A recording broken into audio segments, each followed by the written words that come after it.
धर्मनगरी कुरुक्षेत्र में आयोजित नमो युवा रन को सीएम सैनी ने हरी झंडी दिखाने के बाद युवाओं के साथ दौड़ लगाई।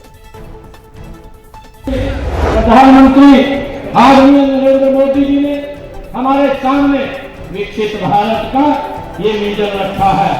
ऐसा विजन जहां हर नागरिक सशक्त हो, हर युवा रोजगार मिले और जहां हमारी।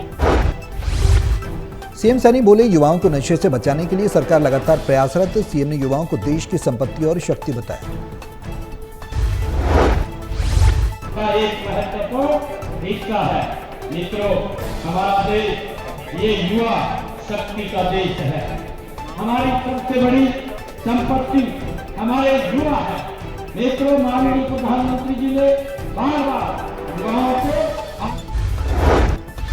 हरियाणा की मंडियों में 22 सितंबर से धान की फसल खरीद शुरू होगी। कृषि मंत्री श्याम सिंह राणा ने जानकारी दी।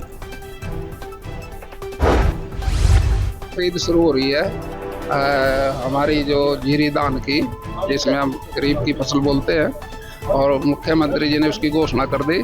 सबसे बड़ा तोहफा तो ये है जो 1 अक्टूबर को शुरू होनी थी, लेकिन हालात को देखते हुए ये 22 तारीख से कर दी, 1 हफ्ता पहले ही शुरू कर दी।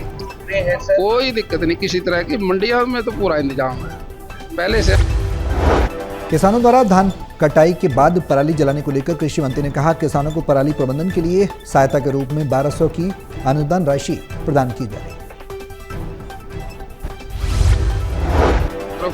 उससे हमारे देश की सेहत ठीक रहेगी। इससे ही दान पैदा होता है। अगर पराली नहीं होगी तो दान कहाँ से आएगा? उसके लिए तो हमारी सरकार किसान को 1200 रुपए सहायता के रूप में दे रही है। अभी पराली जलाना तो गलत बात हो जाती है उससे।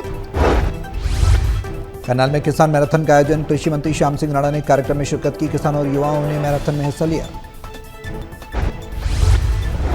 प्रधानमंत्री जी का जन्मदिन था, उसमें ब्लड कैंप लगे, 8000 ब्लड कैंप लगे सारे देश में और विदेश में, और खून लोगों ने दिया आम जनता की सेवा के लिए। और 2 तारीख को महात्मा गांधी जी का जन्मदिन है, उस दिन स्वदेशी को अपनाएंगे। 25 तारीख को दीनदयाल उपाध्याय जी। सेवा पखवाड़े के तहत कार्यक्रम का आयोजन हुआ। किसानों को प्राकृतिक खेती की ओर बढ़ावा देने का संदेश कृषि मंत्री ने दिया। तक ये सेवा पखवाड़ा चल रहा है, उसी का ये एक पार्ट है। और ये जो किसानों को एक अंदर जागरूकता पैदा करने के लिए जिस प्रकार से हम अंधाधुंध पेस्टिसाइड का प्रयोग करने लगे हैं, उसके ऊपर हमें कंट्रोल करना पड़ेगा, क्योंकि हमारी सेहत खराब हो। किसान नेता जगजीत सिंह डल्लेवाल ने कहा, पंजाब में जो भयंकर बाढ़ आई है उसे प्राकृतिक आपदा मानना चाहिए और इसी के आधार पर प्रभावित लोगों को राहत मिलनी चाहिए। एक मर्यादा के अंदर, एक सिस्टम के अंदर लाकर किसानों तक पहुंचाने का काम जिन लोगों का होता है, उनका वहां पे फेलियर भी है और जानबूझकर भी उन्होंने ये गड़बड़ करने का काम किया।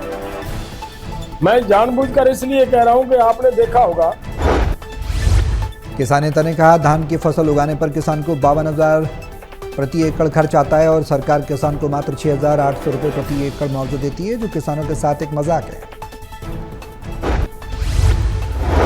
किसानों के साथ मजाक हो रहा है। आम ये केवल किसान या मजदूर भी तो इसमें आ रहे हैं ना। इसमें जो गांव में बसने वाले लोग हैं, सबसे अधिक नुकसान गांव में बसने वाले लोगों का होता है जब भी ऐसा होता है। हरियाणा में कन्या भ्रूण हत्या को लेकर आशा वर्कर्स ने जन जागरूकता अभियान शुरू किया। हरियाणा में लिंग अनुपात में काफी असमानता, जिसको लेकर हमेशा हरियाणा में कन्या भ्रूण हत्या का कारण सामने आता है कि हरियाणा का स्वास्थ्य विभाग काफी चिंतित हुआ कि पेट के अंदर हरियाणा में लड़कियों को मारा जाता है। और हम आशा वर्कर्स हैं, स्वास्थ्य विभाग में काम करते हैं सबसे निचले पायदान पर, और इसकी कुछ ऐसी सच्चाइयां हैं जिनको हम जानते हैं और विभाग लगा। रेवाड़ी में रोडवेज बस में महिला ने बच्चे को जन्म दिया। रेवाड़ी के अस्पताल से लौटी थी। डॉक्टर ने कहा था अभी 15 दिन बाकी है।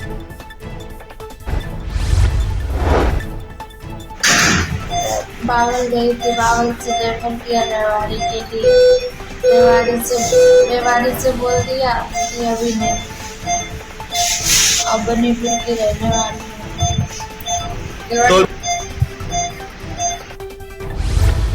सिरसा में खौफ के साए में जीने को मजबूर हुई रेलवे पुलिस। सरकार और रेलवे विभाग के आगे बेबस हुई रेलवे पुलिस।